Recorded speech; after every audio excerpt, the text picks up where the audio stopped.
So guys, what I discussed about production method in my previous class on 24th July, do you all remember that?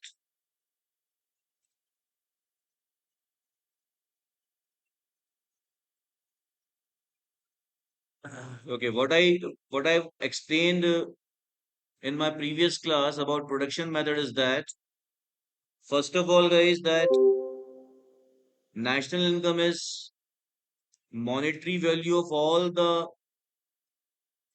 final goods and services produced by people and business entities of an economy. Right? I repeat, national income is monetary value of all the final goods and services produced by people and that is by individuals and business entities of an economy during a year. So it is about final goods.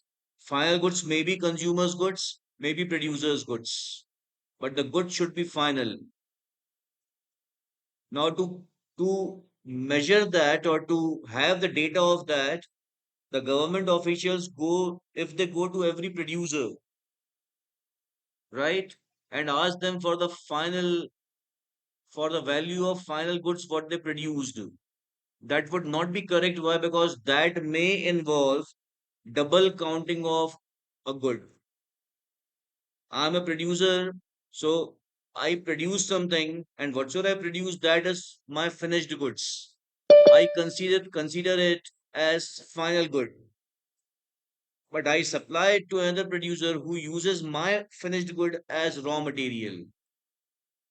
It means the good that I used, that I produced is not a final good, right? Rather, it has become raw material for some other producer. So what the government does here is that, in that case, what government may do is that it may go to only those producers who are producing final goods. But it is very difficult to trace who is producing final goods. Even though I am producing final good, after which no other producer will use that good, yet there may be many middlemen between me and the end consumer. There may be distributor, there may be wholesaler, there may be C&F agent, there may be retailers. So in that case, again there are chances of double counting. Because if I'm selling my final good to a retailer and the government official collects data from me of my production of goods, as well as data of production of services from the retailer to whom I sold my goods, then there would be double counting of the same good. Are you getting my point, guys, or not? Suppose I'm producing shirts. I produce shirts of rupees 5 lakhs and I sold it to a retailer. For me, the shirts are final goods, right? I gave the data of 5 lakhs to the government officials. Now, the government officials went to that retailer also. They were not knowing that that retailer is purchasing goods from me. They asked the retailer the value of his final goods. He said it is 7 lakhs. Why? Because he has added his own expenses and profit of rupees 2 lakhs in the goods that he purchased from me. So this is how the data that now the government officials will have with them is 5 lakhs of mine and 7 lakhs of the retailer, that is 12 lakhs. But the goods are same there. It means it is double counting of the same goods produced. So to avoid this, the government officials go to every producer and ask them not for the value of their final goods, but they ask them for the value of addition what they did during the year, national income of which is to be measured. Am I clear? And that is why under production method we have value added method, which is much feasible and used by most of the economies or most of the governments of countries. Have you understood, guys, now or not?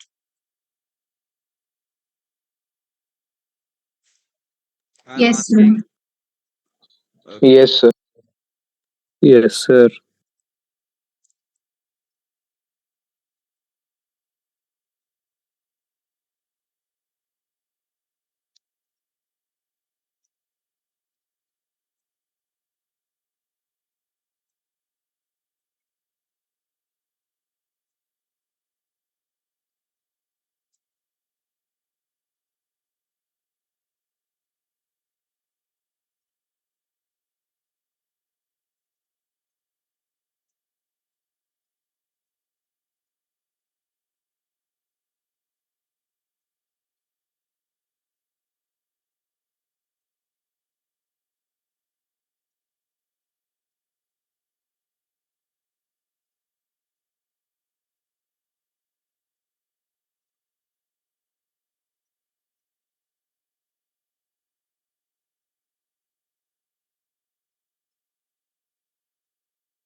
So here I have given an example of how final good for a producer is raw material for some other producer.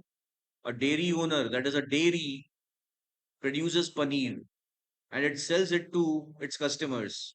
For them, it is their final good. However, if the same paneer is purchased by a restaurant owner from the dairy, then for the restaurant owner, that paneer is a raw material. Are you understanding, guys, or not? This?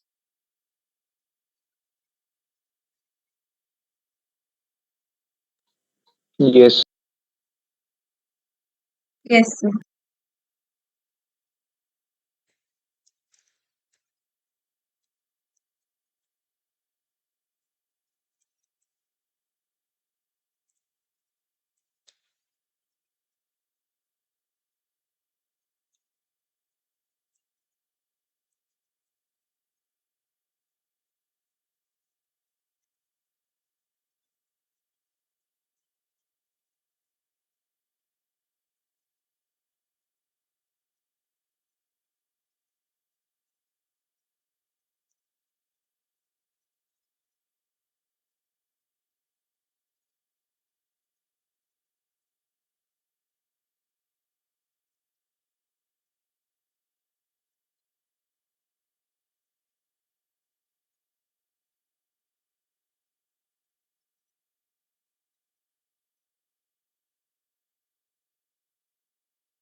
So guys, note down this, go through this and tell me whether you have understood this or not.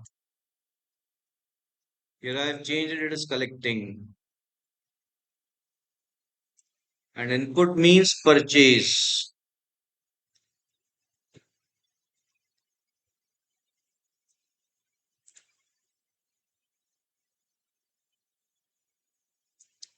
Purchase of what? Purchase of either raw materials, if you have manufacturing business, or goods in trade, if you are not into manufacturing but into trading. What mean? Yes, sir.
So guys, if the national income or any of its aggregates is measured as I explained here, such method is called value added method,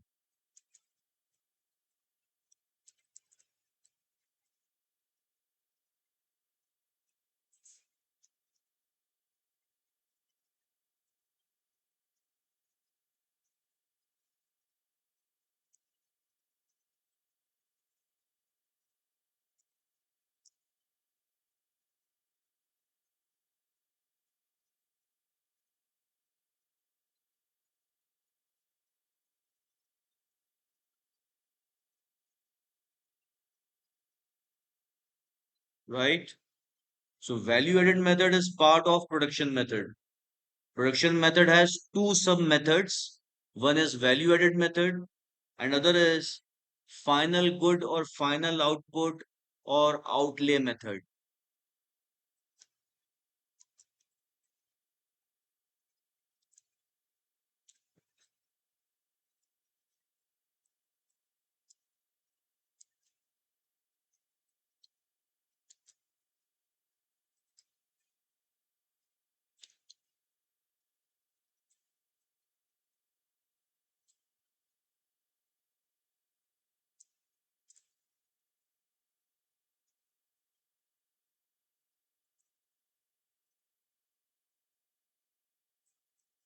and in that method data is collected only of final output. So if a producer is not producing final goods, but he's producing raw material for some other producer, then from that producer data would not be collected.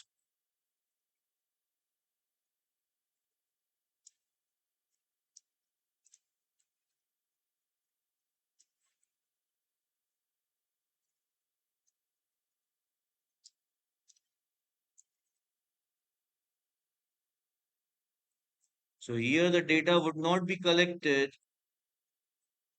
from those producers who are producing goods or services for some other producers as their inputs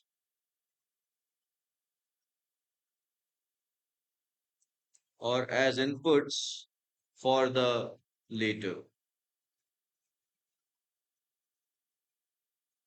I hope guys you have understood this.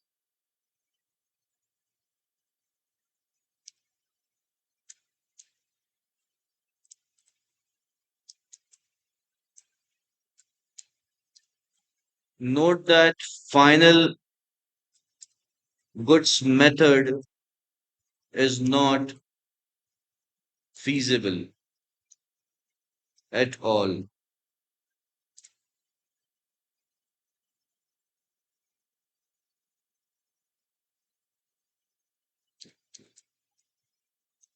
Most of the countries use value added method only to measure NI or its aggregates. So complete this guys and then guys I explain you value added method and final goods method with one single example. Please complete this first, everyone. This is from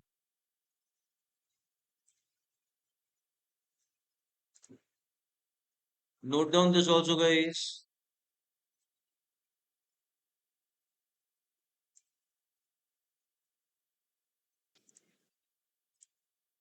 So guys, let's understand value added method and final goods method with an example.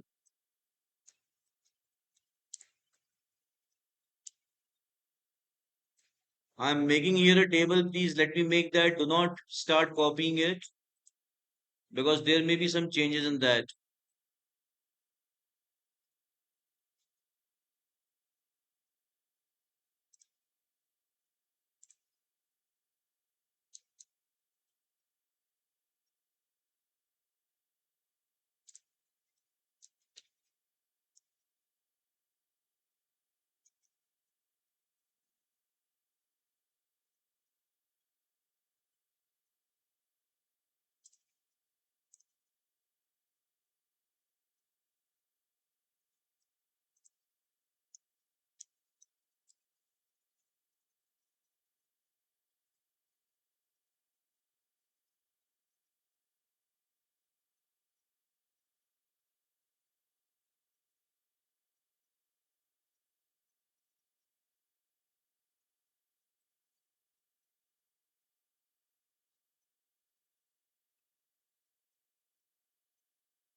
Okay, guys, I'm done with my table. I have to fill only this data. So there is a farmer who produces cotton. There is a manufacturer who purchases cotton from the farmer and converts that cotton into apparels, right? Into ready-made garments.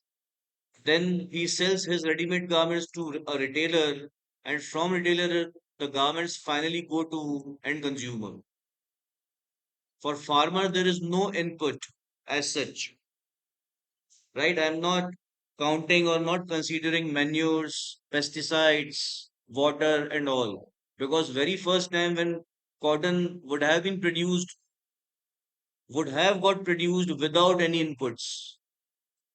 It would have been produced by the nature itself, without taking anything from humans.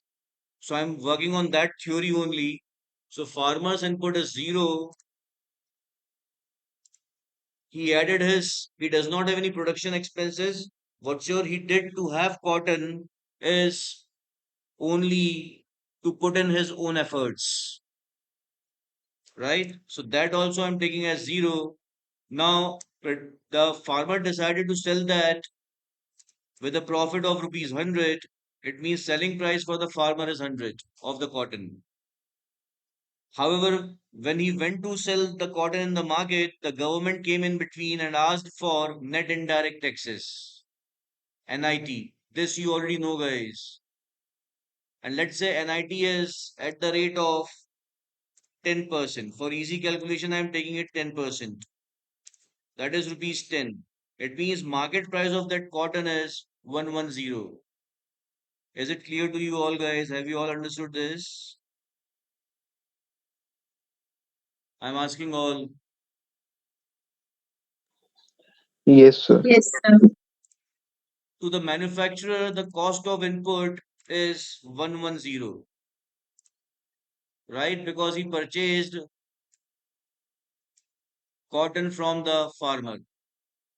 Now, to convert that cotton into apparels, the manufacturer incurred total expenses of rupees 190.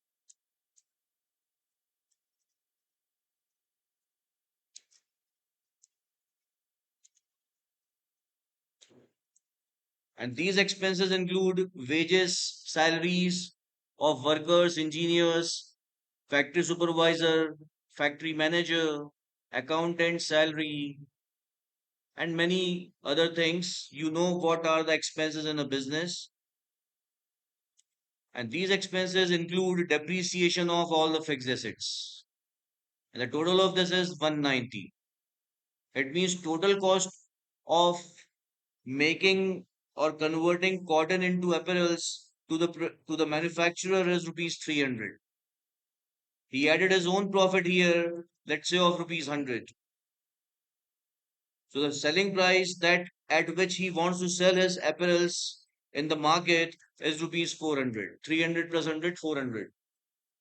However, again government came in between and asked for net indirect taxes at the rate of 10%, that is rupees 40. It means market price of the apparels is 440. That apparel was purchased by retailer from the manufacturer.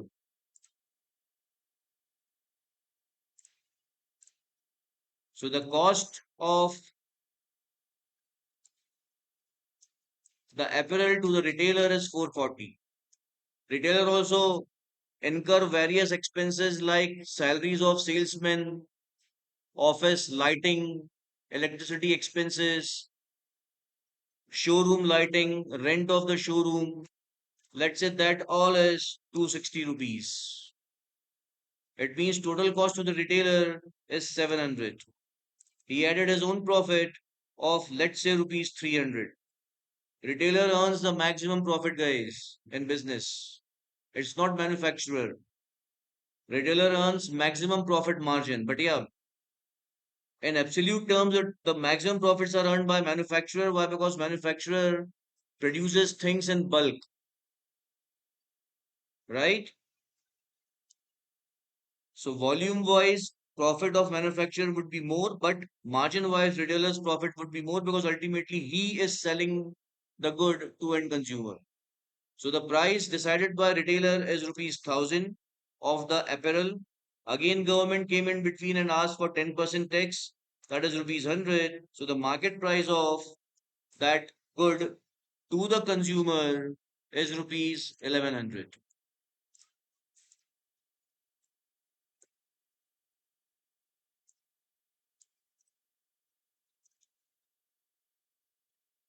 So tell me, guys, have you understood this or not? Everyone, I'm asking, have you all understood this? The Yes, calculation sir. and all.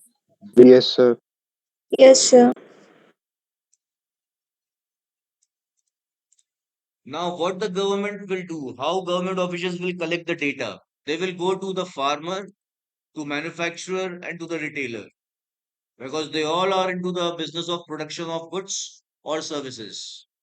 And from each of them, the data of value addition by each of them would be collected. So, value addition by farmer.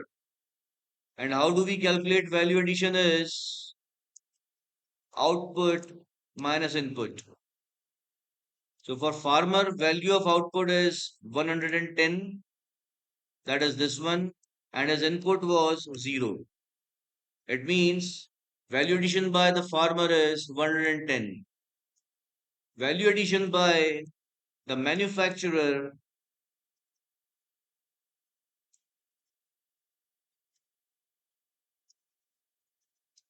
is 440, that is the value of his output, minus value of his input, that is 110.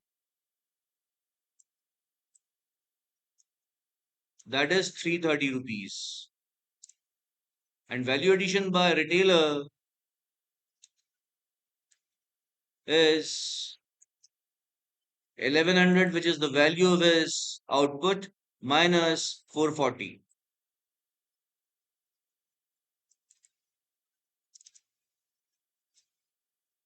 That is 660.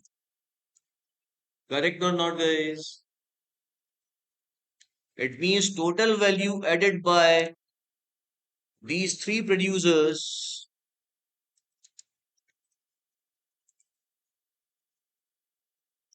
is nothing but the value of final goods which reached the end consumer. That is 1100 rupees. Means this one. However, government cannot collect this data directly. Why? Because government does not know who is the end consumer. The one who is purchasing shirt or apparel from the retailer may go to some other small city and can resell it.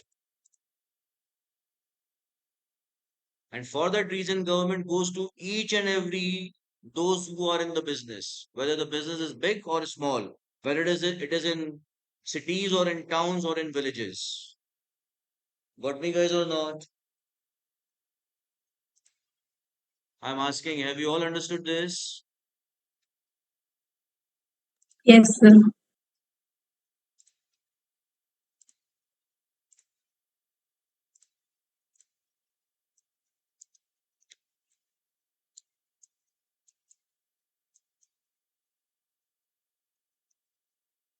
Okay, now listen to me carefully, guys. You do not need to do all these things in exam.